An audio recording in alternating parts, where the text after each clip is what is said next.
कुछ ही समय पहले की बात है।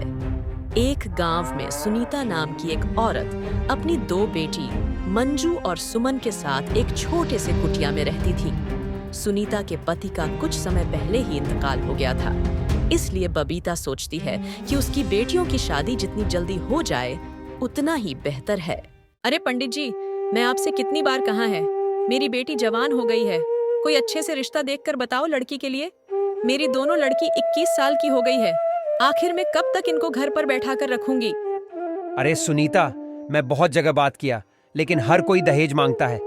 कोई कुछ मांगता है तो कोई कुछ मांगता है, और तुमको बिना दहेज का ही शादी करना है, तो आखिर में कहाँ से अच्छा घर लाऊं? आप तो जानते ही हैं पंडित जी, हमारे घर में कोई काम करने वाला नहीं है। मैं जो दूसरों के घरों में काम करके पैसा कमाती हूँ, उससे तो बस घर का खर्चा ही चल पाता है। ऐसे में हम दहेज कहाँ से देंगे। सुनीता, एक रिश्ता है, लेकिन आदमी की उम्र लगभग 50 साल है। उसकी पहली पत्नी मर चुकी है, पहली पत्नी से 2 बच्चे भी हैं, लेकिन आदमी मालदार है। तुम्हारी बेटी को कोई परेशानी नहीं होगी। लेकिन पंडित जी, उम्र बहुत ज्यादा है, लोग देखेंगे तो क्या कहेंगे। लोगों का काम तो कहना ही है। अगर अच्छे घर में शादी करोगी तो दहेज देना ही पड़ेगा। आजकल कोई भी आदमी बगैर दहेज के शादी नहीं करता है, और तुम्हारे पास तो खुद के खर्चे के लिए भी पैसे नहीं हैं। ऐसे में दहेज कहाँ से दोगी? आप सही कह रहे हो पंडित जी, हमारे पास तो फूटी कौड़ी भी नहीं है। आप बात करके लड़की की शादी करवा दो। कुछ दिनों में मंजू का विवाह हो गया। जिस आदमी से विवाह हुआ था उसका नाम था अशोक, सरकारी कर्मचारी था। अशोक के 2 लड़के थे, आकाश और सुमित, और एक विधवा बहन भी थी जो घर की मालकिन थी। उनका नाम रूपाली था। रवि बेटा, देखो तुम्हारी नई माँ खाना बना ली है, जाओ खाना लेकर आओ। हाँ बुआ, मुझे भी बहुत तेज की भूख लगी है, अभी ला रहा हूँ। इतने में ही अशोक आ जाता है। उसके हाथ में कुछ सामान था। अशोक मंजू को खुश रखने के लिए कोई ना कोई तोहफे रोज लाया करता, लेकिन मंजू को न जाने क्यों अशोक के पास बैठना और हंसने बोलने में भी संकोच होता था। इसका कारण यह था कि अब तक ऐसा ही एक आदमी उसका पिता था, जिसके सामने सिर झुकाकर देह चुराकर निकलती थी। अब उनकी अवस्था का एक आदमी उसका पति था। वह उसे प्रेम की वस्तु नहीं, सम्मान की वस्तु समझती थी। उनसे भागती फिरती थी, अशोक के सामने आते हुए शर्माती थी। अरे मंजू, तुम मुझे देखकर ऐसे भागती हो जैसे मैं कोई खौफनाक जानवर हूँ। अरे मैं तुम्हारा पति हूँ, भाग्यवान। अगर तुम ऐसे ही शर्माती रही तो घर कैसे चलेगा? गांव वाले और पड़ोस वाले क्या सोचेंगे? तुम इस घर की मालकिन हो, जो मन में आए वो करो, तुम्हें कोई रोकता टोकता थोड़ी है। अशोक अपनी बहन रूपाली को बुलाता है और उस घर की चाबी लेकर मंजू को घर की प्रजाई बना देता है और उससे बोलता है, रूपाली, अब से तुम कुछ भी काम नहीं करोगी। जी भी चीज की जरूरत हो मंजू को बोल दिया करो, और मंजू, तुम रूपाली का ध्यान रखना। बेचारी सारा दिन परेशान सी रहती है। घर में जिस चीज की भी उसे जरूरत हो उसे मंगा लिया करो। मैं हर महीने के पैसे तुम्हें दे दिया करूंगा, क्योंकि घर के सारे खर्चे अब तुम्हें ही उठाने और बच्चों को समय समय पर देखभाल करती रहना। अशोक पूरे महीने की कमाई मंजू को दे देता है। उसका ख्याल था कि मंजू इन रुपयों को देखकर फूली नहीं समाएगी। उधर अशोक की बहन रूपाली मोहल्ले की औरतों से शर्मीली की खूब चुगली करती है। अरे जरा देखो तो, इसे जब से आई है मालकिन बनी बैठी है, एक एक पैसे का हिसाब लिखती है। मैं कभी अपनी जरूरत के लिए थोड़े बहुत पैसे मांग लेती हूँ तो टालम टोल करती रहती है, फिर कहीं 3-4 बार कहने पर ही पैसे देती है। बहन, तेरे भाई को भी क्या बुढ़ापे में इस जवान लड़की से शादी करने की पड़ी थी? कोई मेल भी तो हो। देखने में उनकी बेटी लगती है, अपनी शादी ना करके रवि की शादी कर देता तो सही रहता। अरे चल बहन, मैं चलती हूँ। पता नहीं निगोड़ी घर में क्या कर रही होगी।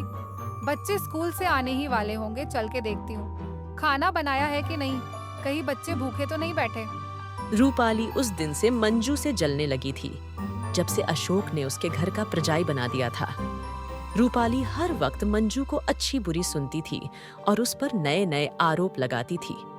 एक दिन मंजू घर के आंगन में कोई काम कर रही थी तो रूपाली कहती है, अरे ना लाज है ना शर्म, निगोड़ी ने हया भून खाई है। अब क्या कुछ दिनों में बाजार में नाचेगी, लोग देखेंगे तो क्या कहेंगे कि कल परसों की बाहू घर से बाहर जाकर घूंघट उठाकर डोल मटोल रही है। अरे तेरे माँ बाप ने कुछ सिखाया नहीं था क्या? दीदी मैं कपड़े लेने गई थी। आंधी बहुत तेज आ रही थी। कपड़े कहीं उड़ ना जाए, इसलिए मैं चली गई थी। अरे मुझे बुला लेती, मैं क्या मर गई थी? लेकिन तू मुझे क्यों बुलाएगी? तुझे तो दूसरों से नैन लड़ाने हैं। घर का सारा काम यूं ही पड़ा है। बच्चे स्कूल से घर आने वाले होंगे, उनके लिए खाना पकाया है कि नहीं? सुबह से कपड़े ही धो रही थी, अभी फारिग हुई हूँ। अब खाना ही बनाने जा रही थी। अरे 2 जोड़ी कपड़े धोने में सुबह से दोपहर कर देती है, किसी बात की कोई फिक्र ही नहीं है। ना बच्चों की फिक्र ना अशोक की, वो तो पूरे दिन खाती रहती है और बच्चों को भूखा रखती है। आज उनकी माँ होती तो कितने प्यार से रखती। उन्हें बेचारे की जिंदगी खराब हो गई। पहले पैसे मेरे हाथ में रहते थे तो बच्चों को थोड़े बहुत पैसे दे दिया करती थी, लेकिन जब से अशोक ने पैसे तुझे देना शुरू किए हैं तब से तूने बच्चों को 1 रुपए भी नहीं दिए हैं। बिना माँ के बच्चों को कौन पूछे? पहले 1 रुपए की मिठाइयाँ खा जाते थे, अब ढेले ढेले को तरसते हैं। मंजू बिना कुछ कहे रूपाली की सारी बातें सुनती रहती है। बेचारी कभी उल्टा जवाब नहीं देती। एक कमरे में जाकर खूब रोती और अपने नसीब को कोसती, लेकिन रूपाली को शर्मीली पर बिल्कुल तरस नहीं आता। वह छिप छिप कर कर उसकी बातें सुना करती। शर्मीली रूपाली को देखकर कांपती रहती थी। एक दिन शर्मीली ने अपने पति से कहा, आप जरा दीदी को समझा दीजिए, वो क्यों मेरे पीछे पड़ी रहती है? तुम्हें कुछ कहा है क्या? रोज ये कहती है। बात मुंह से निकलना मुश्किल है। अगर उन्हें इस बात की जलन है कि ये मालकिन क्यों नहीं बनी है, तो आप उन्हीं को रुपए पैसे दीजिए। मुझे नहीं चाहिए, यही मालकिन बनी रहे। मैं तो केवल इतना ही चाहती हूँ कि कोई मुझे ताने ना दिया करें। ये कहते कहते मंजू की आंखों से आंसू बहने लगे। अशोक को अपना प्रेम दिखाने का यह बहुत ही अच्छा मौका मिला। मैं आज ही उनकी खबर लूंगा, साफ कह दूंगा। मुंह बंद करके रहना है तो रहो, नहीं तो अपनी राह लो। इस घर की मालकिन वो नहीं है, तुम हो। वह केवल तुम्हारी सहायता के लिए है। अगर सहायता करने के बदले तुम्हें परेशान करती है तो उनके यहाँ रहने की कोई जरूरत नहीं है। अरे मैंने सोचा था कि विधवा है, अनाथ है, पांव भर आटा खाएगी, पड़ी रहेगी। जब और नौकर चाकर खा रहे हैं तो वो तो अपनी बहन ही है। लड़कों की देखभाल के लिए एक औरत की जरूरत भी थी तो रख लिया, लेकिन इसका मतलब ये नहीं है कि वह तुम्हारे ऊपर राज करे। बच्चों को सिखा देती है कि जाकर माँ से पैसे मांगे। बच्चे आकर मेरी जान खाते हैं। घड़ी भर लेटना मुश्किल हो जाता है। डांटती हूँ तो वो आंखें लाल पीली करके दौड़ती है। मुझे समझती है कि लड़कों को देखकर जलती है। ईश्वर जानते होंगे कि मैं बच्चों को कितना प्यार करती हूँ। आखिर मेरे ही तो बच्चे हैं, मुझे उनसे जलन क्यों होने लगी? तुम्हें जो लड़का परेशान करे उसे पीट दिया करो। मैं भी देखता हूँ कि कौन आंखें लाल पीली करता है। रवि को तो मैं बोर्डिंग हाउस में भेज दूंगा, बाकी अमित को आज ही ठीक कर देता हूँ। फिर अशोक ने रूपाली को बुलाया और उससे कहा, तुम्हें इस घर में रहना है या नहीं? अगर रहना है तो शांत होकर रहो, ये नहीं कि दूसरों का रहना मुश्किल कर दो। तुम्हें किसी चीज की कोई कमी है तो मुझे बताओ। मंजू को उल्टा सीधा क्यों सुनती हो? अरे क्या हुआ जो तुम इतने आपे से ऐसे बाहर हो रहे हो? निकल गई सारी बुद्धिमानी। कल की लौंडिया छोटी पकड़कर नाचने लगी, कुछ पूछना न ताचना। बस उसने तार खींचा और तुम काट के सिपाही की तरह तलवार निकालकर खड़े हो गए। तुम हमेशा मंजू को परेशान करती रहती हो, उसमें कमियां निकालती रहती हो, बात बात पर ताने देती हो। अगर कुछ सीख देनी है तो उसे प्यार से मीठे शब्दों में देनी चाहिए। दानों से सीख मिलने के बदले उल्टा और चीख जलने लगता है इंसान का। तुम्हारी यही मर्जी है ना, किसी बात में ना बोलूं। ठीक है, यही सही, लेकिन फिर ये ना कहना कि तुम घर में बैठी थी क्यों नहीं सलाह दी। जब मेरी बातें जहर लगती हैं तो मुझे क्या कुत्ते ने काटा है? जो मैं बोलूं मेरे से क्या है, कुछ भी करती फिरे, मुझे क्या लेना। इतने में ही रवि और अमित स्कूल से आ गए।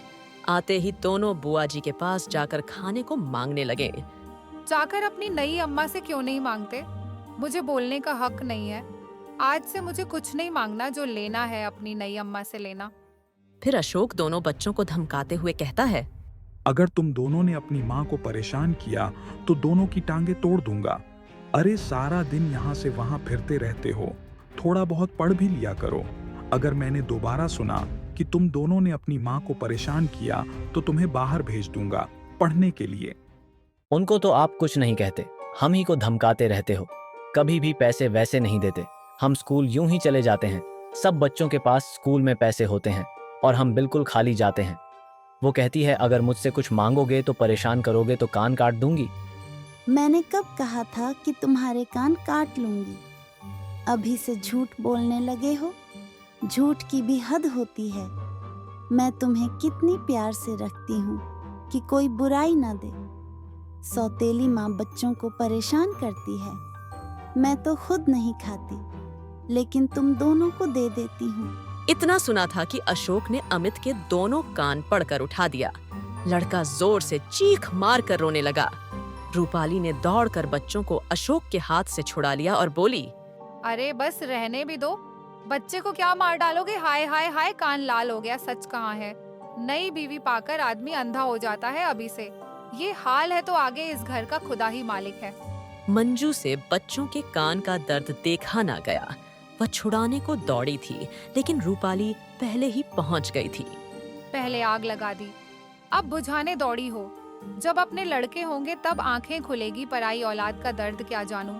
मुझसे इन बच्चों का दर्द देखा नहीं जाता, वरना इस घर से कब की चली जाती। खड़े तो है, पूछ लो ना, मैंने क्या आग लगा दी? मैंने इतना ही कहा था कि लड़के मुझसे पैसे बार बार मांगते हैं। इसके सिवाय जो मेरे मुंह से निकला हो तो मेरी आंखें फूट जाएं। मैं खुद इन दोनों की शरारत देखता हूँ, अंधा थोड़ी ना हूँ मैं। अरे दोनों जिद्दी और मुंहजोर हो गए। रवि को तो मैं आज ही हॉस्टल में भेज देता हूँ। प्रिंसिपल से मेरी बात हो गई है, इसका सारा सामान पैक कर दो। अरे अब तक तो तुम्हें इनकी कोई शरारत नहीं सूझी थी, आज आंखें क्यों इतनी तेजी से खुल गई? बच्चा हॉस्टल में अकेले कैसे रहेगा? अगर इसकी माँ होती तो ऐसा कभी नहीं होने देती। तुम ही ने इन्हें बिगाड़ कर रखा है ना। मैं तुम्हें घर की मालकिन बनाता ना ये बिगड़ते। अरे मैं तो ही विष की गांठ हूँ, मेरे ही कारण तुम्हारा घर चौपट हो रहा है। लो मैं जाती हूँ, तुम्हारे लड़के हैं, मारो चाहे काटो, ना बोलूंगी। ये कहकर रूपाली वहां से चली जाती है। मंजू बच्चों को रोता देखकर परेशान हो उठी। वह अमित को अपने कमरे में लाकर उसे चुप करने लगी, लेकिन वह और जोर जोर से रोने लगा। अशोक को लगा अब मंजू मुझसे खूब हंसी मजाक किया करेगी, लेकिन उसकी आशा पूरी नहीं हुई। पहले तो मंजू कभी कभी उससे हंस बोला भी लिया करती थी, लेकिन अब बच्चों के ही लालन पालन में व्यस्त रहने लगी। जब घर आते तो बच्चों को उसके पास बैठ पाते। कभी देखे कि उन्हें नहला रही है, कभी कपड़े पहना रही है, कभी उनके साथ कोई खेल खेल रही है और कभी कभी कोई कहानी सुना रही है। एक दिन अशोक का एक दोस्त अशोक से मिलने आया और अशोक से कहने लगा, आजकल तो बहुत अच्छे से हंसी खुशी रहते होंगे नई बीवी के साथ। तुम बड़े भाग्यवान हो यार, जो इस अधेड़ युग में जवान पत्नी मिल गई। वो बहुत ख्याल रखती होगी तुम्हारा। यहाँ देखो, अरे जिंदगी बवाल हो रही है। मैं तो दूसरी शादी की फिक्र में हूँ। अरे कोई लड़की भाड़की हो तो बताओ यार। अरे ऐसी गलती ना कर बैठना, नहीं तो पछताओगे। लौंडिया तो लौंडों से ही खुश रहती है। हम तुम अब उस काम के नहीं रहे। सच कहता हूँ भाई, मैं तो शादी करके यार बहुत बुरी तरह से पछता रहा हूँ। अरे बुरी बला, गले पड़ी सोचा था 2-4 साल और जिंदगी के मजे उठा लूं, लेकिन अब अरे ऐसा लगता है कि भाई जिंदगी की बहुत बड़ी गलती हो गई। अशोक भाई, तुम भी क्या बात करते हो यार। लौंडिया को पंजों में लाना क्या मुश्किल बात है। जरा शहर तमाशा दिखा दो, उनके रंग रूप की तारीफ कर दो, बस रंग जम गया। मैं ये सब कुछ करके हार चुका हूँ भाई। अच्छा, तो मेरी एक सलाह मानो, जरा अपनी सूरत बनवा लो। अरे आजकल यहाँ एक बिजली के डॉक्टर आए हुए हैं जो बुढ़ापे के सारे निशान मिटा देते हैं। अरे क्या मजाल कि चेहरे पर एक छुरिया या सर का बाल पक्का रह जाए, ना जाने भाई क्या जादू कर देते हैं। अरे भाई ये तो बहुत अच्छी बात है, पर फीस क्या लेते हैं भाई? अरे फीस तो मुझे पता नहीं, शायद 1000 लेते होंगे। ऐसे काम के लिए तो इतना तो होगा ही। अरे कोई पाखंडी होगा जो लोगों को बेवकूफ बनाकर लूट रहा होगा, कोई मेकअप ऑकैप लगाकर 1 से 2 दिन के लिए चेहरा चिकना कर देता होगा। इन डॉक्टरों पर तो अपना भरोसा ही नहीं है। देखो, 100, 200 की बात होती तो जरा कहता, जरा दिल लगा ही सही। 1000 रुपए बड्ढी रकम है यार। तुम्हारे लिए 1000 कौन सी बड़ी बात है भाई, 1 महीने की आमदनी है। अरे मेरे पास तो 1000 रुपये होते ना, तो सबसे पहला काम यही करता जवानी की 1 घंटे की कीमत 1000 से कहीं ज्यादा। अरे यार, कोई सस्ता नुस्खा बताओ, इतने पैसे हम नहीं दे सकते। तो फिर जवान लड़कों की तरह कपड़े पहनो, गले में सोने की जंजीर पड़ी हुई हो, आंखों में सुरमा और बालों में खुशबू वाला तेल पड़ा हुआ हो। अरे टोन का पचकना भी जरूरी है। जरा तकलीफ तो होगी, लेकिन फिर देखो कैसे तुमसे हंस हंस कर बातें करेगी। अशोक ने उस वक्त यह बातें हंसी में उड़ा दी, लेकिन इसमें से कुछ बातें उसके मन में बैठ गईं। उस दिन से वह हर रोज जवान देखने के लिए कोई न कोई काम करते। जब भी शर्मिला से बात करते हैं तो 1-2 शायरी जरूर सुनाते। अशोक की ये चाल काम कर गई। दूसरे दिन जब अशोक ऑफिस से घर आए तो देखा शर्मीली अपने कमरे के द्वार पर खड़ी है। आज बहुत दिनों के बाद उन्हें ये कमल खिला हुआ दिखाई दिया। आज इतनी देर कहाँ लगाई? दिन भर रात देखते देखते आंखें फूट जाती हैं। समय से घर आ जाया करो। अरे यार, ऑफिस में बहुत ज्यादा काम होता है, ओवर टाइम के पैसे अलग से मिलते हैं। अभी काम और था, लेकिन मैं बुखार का बहाना बनाकर घर चलाया। क्यों इतना काम करते हो? काम उतना ही करना चाहिए जितना आराम से हो सके। प्राण देकर थोड़ी ना काम किया जाता है। मुझे रुपया का लालच नहीं है। तुम अच्छे से रहोगे तो रुपए बहुत मिलेंगे। मंजू आई हुई लक्ष्मी को ठुकराई नहीं जाती है। लक्ष्मी अगर रक्त और मांस की भेंट लेकर आती है तो उसका ना ही आना अच्छा है। मैं धन की भूखी नहीं हूँ। पहले तो घर में आते ही नहीं थे, मुझसे बोलने में भी शर्माते थे। किसी चीज की जरूरत होती तो बाहर से ही मंगवाने के लिए भेजते। जब से मैं बुलाकर कहा तब से आने लगे हैं। अशोक को रवि पर संदेह हुआ और रवि से बोला, ये तुम्हारे पास खाने पीने की चीजें हैं, मांगने क्यों आता है? इसे यहाँ आने मत दिया करो, दीदी के हाथ भिजवा दिया करो। देखो, मैं चाहता हूँ कि तुम कल से स्कूल में ही रहा करो। मैं मास्टर जी से तुम्हें रहने का इंतजाम करवा देता हूँ। मुझे वहाँ रहने में कोई आपत्ति नहीं है, जब से कहिए मैं चला जाऊंगा। रवि उदास होकर अपनी बुआ के पास जाकर बोला, बाबूजी ने मुझे कल से स्कूल में रहने को कहा है। कह रहे थे कि तू यहाँ दिन भर इधर उधर करता रहता है, स्कूल में रहेगा तो अच्छे से पढ़ेगा। ये सब तुम्हारी नई अम्मा का करा धारा है, उसी ने कहा होगा। नहीं बुआ जी, मुझे उन पर कोई शक नहीं है। वो बेचारी भूल से भी कभी कुछ नहीं कहती। तू उसका चरित्र क्या जाने, ये उसी की लगाई हुई आग है। देख, मैं अभी जाकर पूछती हूँ। रूपाली चिल्लाते हुए मंजू के पास जाती है और मंजू को मारने काटने को कहती है। मंजू उनका आदर करती और उनसे डरती थी, उनकी बातों का जवाब नहीं देती थी। रूपाली चाहती थी कि ये मेरी बातें माने, जो मैं कहूँ वह करे। मैं पूछती हूँ, क्या तुम सबको घर से निकालकर अकेले ही रहना चाहती हो, जो हर वक्त अशोक के कान भरती रहती हो? क्या हुआ दीदी जी? मैं तो किसी से कुछ नहीं कहा। रवि को घर से निकलने की तैयारी हो रही है और उस पर कहती हो मैं तो कुछ भी नहीं कहा। क्या तुमसे इतना भी देखा नहीं जाता? दीदी जी, तुम्हारे चरणों को छूकर कहती हूँ, मुझे कुछ नहीं मालूम। मेरी आंखें फूट जाएं अगर उसके बारे में मुंह तक खोला हो। मैं खुदा की कसम खाती हूँ। अरे क्यों व्यर्थ कस्में खाती हो? अब तक अशोक कभी लड़के से नहीं बोलते थे। 1 हफ्ते के लिए रवि ननिहाल चला गया था तो इतने घबराए कि खुद जाकर ले आए थे।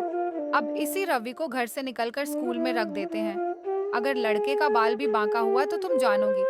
वह कभी बाहर नहीं रहा। उसे ना खाने की सोच रहती है ना पहनने की। जहाँ बैठता है वहीं सो जाता है। कहने को तो जवान हो गया, पर स्वभाव लड़कों का ही है। स्कूल में उसकी मरण हो जाएगी। वहाँ किसे फिक्र है कि किसी ने कुछ खाया है कि नहीं? जब घर में कोई पूछने वाला नहीं तो बाहर कौन पूछेगा? अशोक जब ऑफिस से लौटा तो मंजू ने तुरंत रवि के बारे में कहा। तुम आकाश को स्कूल में छोड़ने की कह रहे थे, मैं आजकल थोड़ी अंग्रेजी पढ़ती थी। उसके चले जाने पर उसके पढ़ने का हिर्स ना होगा। अशोक को अब तक की बात ना मालूम थी कि मंजू रवि से अंग्रेजी पढ़ती है। मंजू सोच रही थी कि अगर थोड़ी बहुत अंग्रेजी बोलनी आ गई तो अशोक से बात करके उन्हें चकित कर दूंगी। लेकिन यह बात सुनकर अशोक की छाती पर सांप लौट गया। वह तेवर बदलकर बोले, वह कब से पढ़ रहा तुमसे मुझसे, तो तुमने कभी नहीं कही ये बात। मंजू ने अशोक का ये रूप कभी नहीं देखा था। वह डर कर बोली, उनके पढ़ने में तो इससे कोई हेरस नहीं होता। मैं उसी वक्त उनसे पढ़ती हूँ जब उन्हें फुर्सत रहती है। ये बात सुनकर अशोक माथे पर हाथ रखकर चिंता में मग्न हो गया।